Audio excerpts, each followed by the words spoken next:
Welcome, everyone. I'm Tom, and it's fantastic to have you join us today. And I'm Sarah. We're truly glad you're here.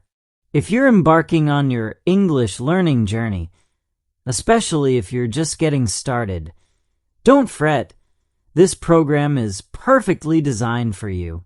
Absolutely, this content is created for those new to English, individuals keen on improving their speaking and comprehension skills. We understand that mastering English can sometimes feel challenging, but rest assured, we're here to assist. We speak at a gentle pace, employ straightforward vocabulary, and allow ample time for you to absorb and practice. Precisely. Our goal is to enhance your comfort with English. Striving for perfection isn't necessary. Simply advance one step at a time. So, Sarah, what's our approach for each episode? Initially, we'll present a brief conversation. This involves hearing two individuals engage in a simple chat, perhaps at home, a coffee shop, or school.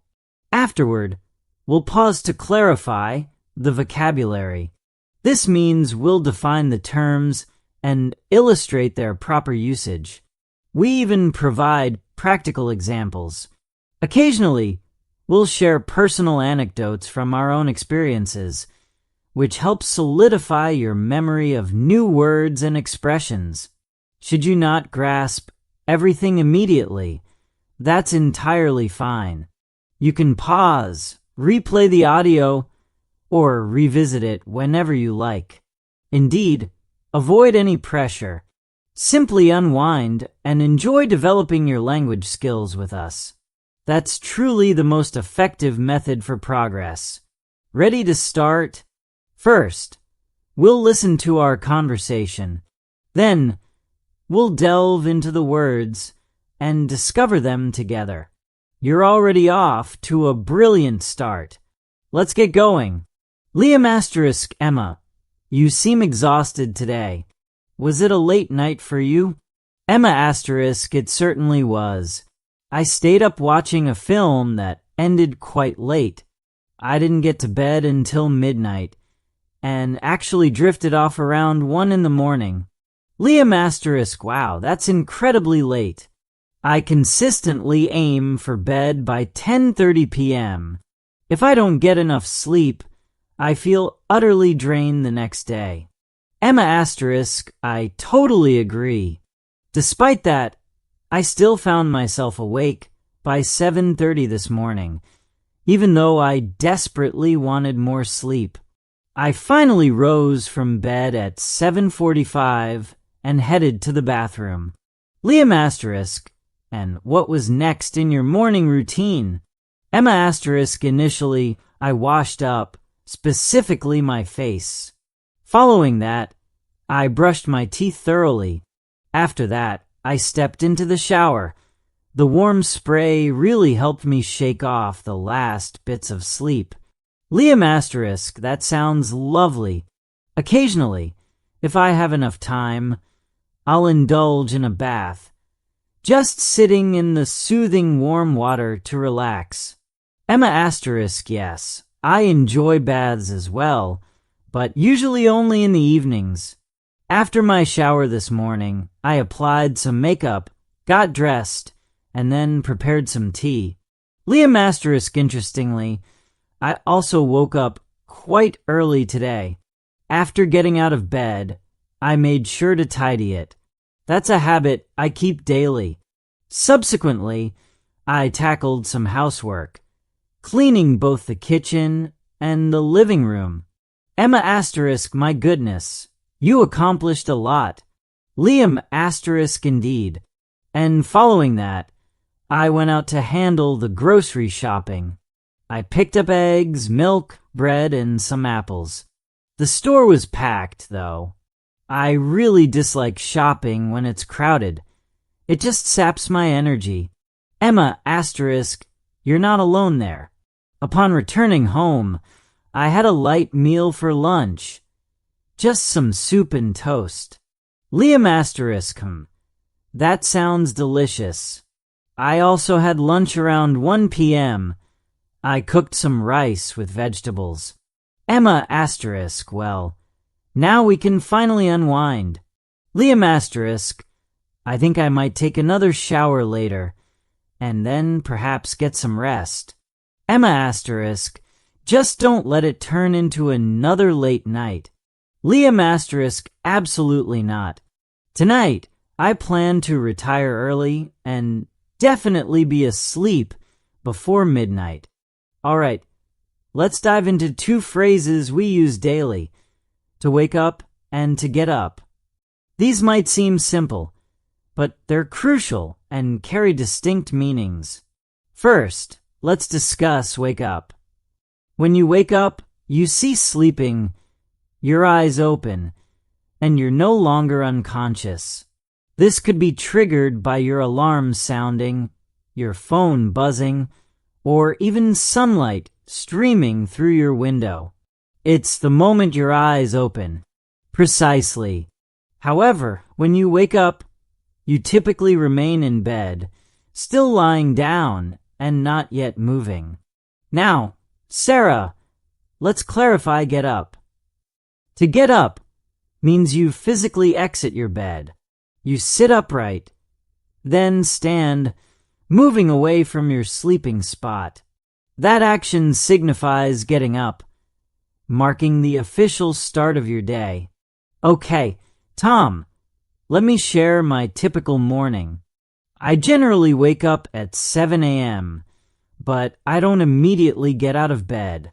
I linger for about 10 to 15 minutes, perhaps gazing at the ceiling, contemplating the day ahead, or briefly checking my phone.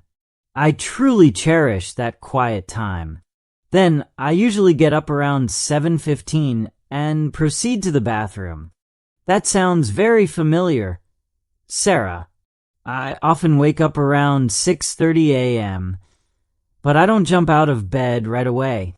I prefer to stretch a bit, moving my arms and legs and listening to the birds outside. I usually don't get up until 6:45 or 7 o'clock. Yes, sometimes I even wake before my alarm, perhaps at 6:50, but I'll stay nestled in bed. It feels so cozy and soft, especially during winter.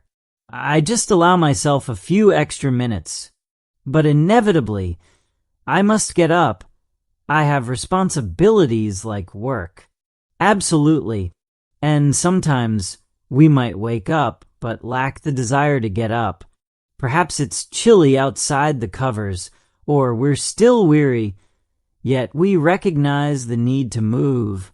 To recap, Tom, wake up signifies your eyes opening, ceasing sleep while still in bed. Get up means you physically leave the bed, sitting, standing, and beginning your day. Let's practice saying these together. Please repeat after us. I wake up at 7 o'clock. And I get up at 7:15. Excellent work. All right, once we've freshened our faces and brushed our teeth, many individuals opt for a complete wash.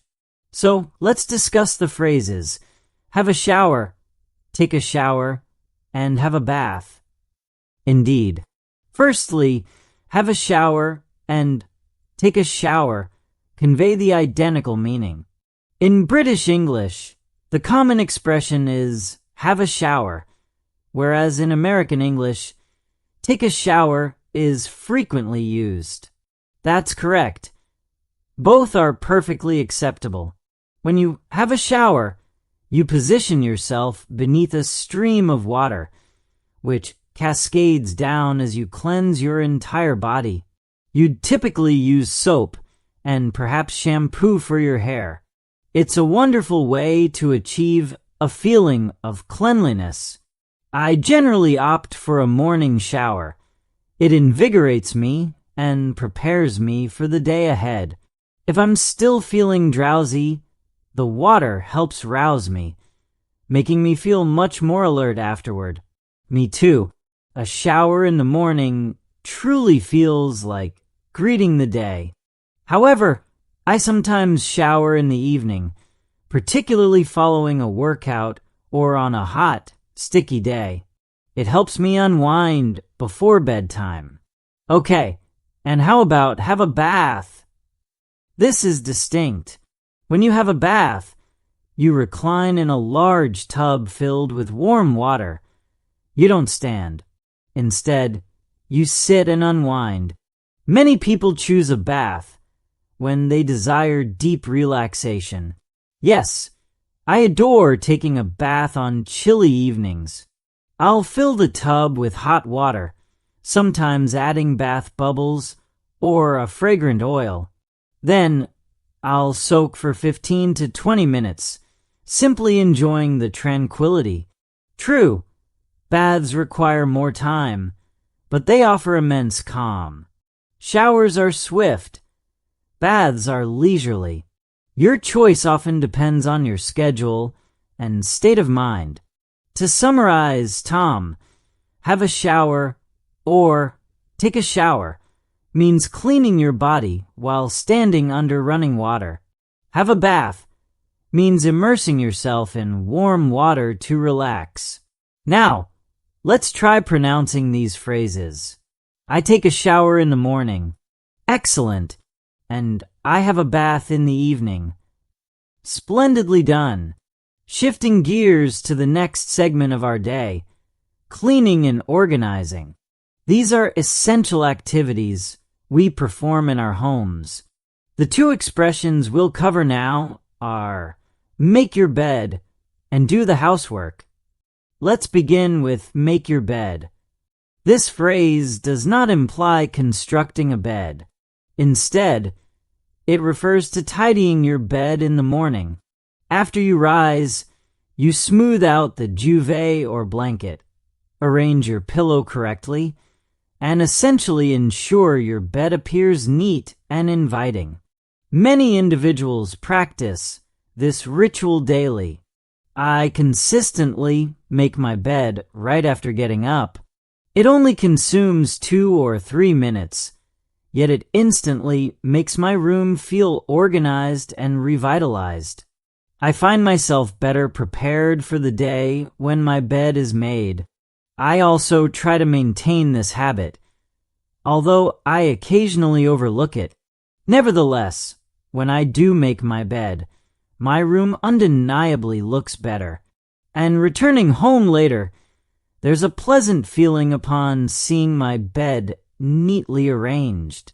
So remember, make your bed means to tidy your bedding, your blanket and pillow after sleeping. Now, let's discuss our next phrase. Do the housework. This is a highly practical expression.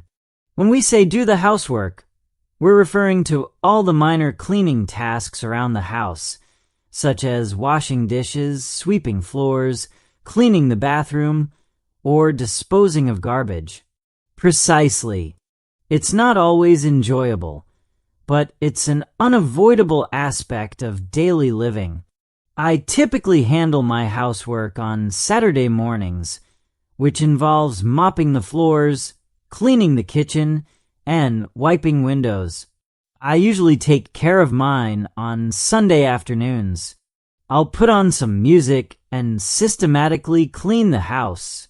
Sometimes my children join in, and we all clean collectively. That's lovely. Let's review once more. To make your bed means to straighten your bedding and pillow in the morning. To do the housework signifies engaging in home cleaning activities like sweeping, washing, and dusting. All right, let's discuss our next phrase. Do the shopping. We all have to go shopping, don't we? This refers to visiting a store or supermarket to acquire various items, groceries, beverages, perhaps toiletries, or household essentials. Exactly. So when we say I need to do the shopping, it means we need to purchase our everyday necessities. Crucially, in English, we never say make the shopping or buy the shopping. The correct and fixed expression is do the shopping. Let me describe my week, Tom. I typically do my shopping on Fridays. I prepare a list at home: bread, milk, eggs, fruit. Then I head to the supermarket close to my residence. That's an efficient approach. I prefer to do the shopping on Sunday afternoons, often bringing my children along. We browse the aisles together, selecting our food for the upcoming week. Sometimes we even pick up a small treat, like some chocolate or cookies. Yes, I'm guilty of that too. I aim for healthy choices, but I invariably add something enjoyable to my cart. It definitely enhances the shopping experience. Sarah, some individuals do their shopping daily, while others opt for a weekly trip. It really depends on your household, your schedule, and your location.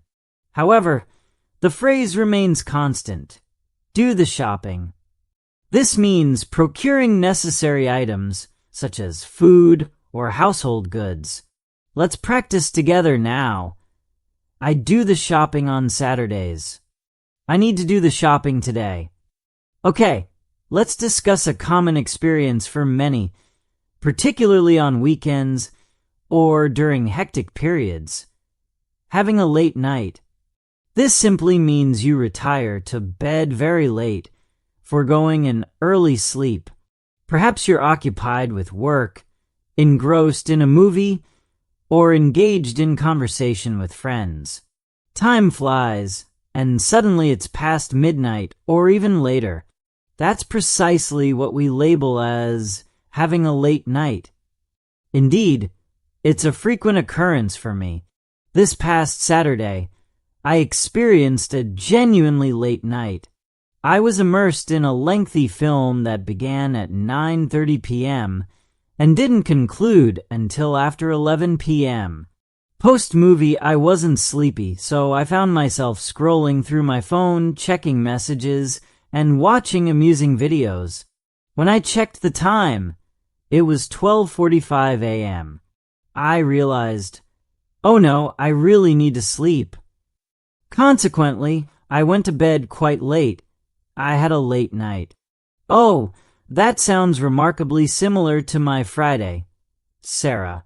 Last week, I joined some friends for an evening out. We dined at a restaurant and chatted for an extended duration. I returned home at 11:30 p.m. Then I needed to brush my teeth and prepare for bed, but I still felt quite energized, so I ended up watching some television as well. I believe I finally fell asleep around 1 a.m. That certainly qualified as a very late night for me, and the following day, I felt utterly drained. I woke up late and wasn't feeling my best. That's the typical outcome of having a late night. You feel groggy in the morning. While occasional late nights are acceptable, overdoing it can impact your well-being. That's a valid point. I do enjoy late nights sometimes. They can be quite entertaining. However, I also appreciate going to bed early, as I tend to feel much better the following day after ample rest. So, Sarah, we've covered waking up, getting up, and even having a late night. Now, let's explore what we say when we finally lie down at the close of the day.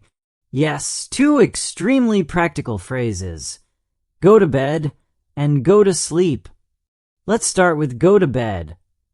Tom, what time do you typically go to bed? On weekdays, I generally head to bed at 10:30 p.m. That's when I conclude my work, switch off the lights, and settle into bed, though I don't always drift off immediately.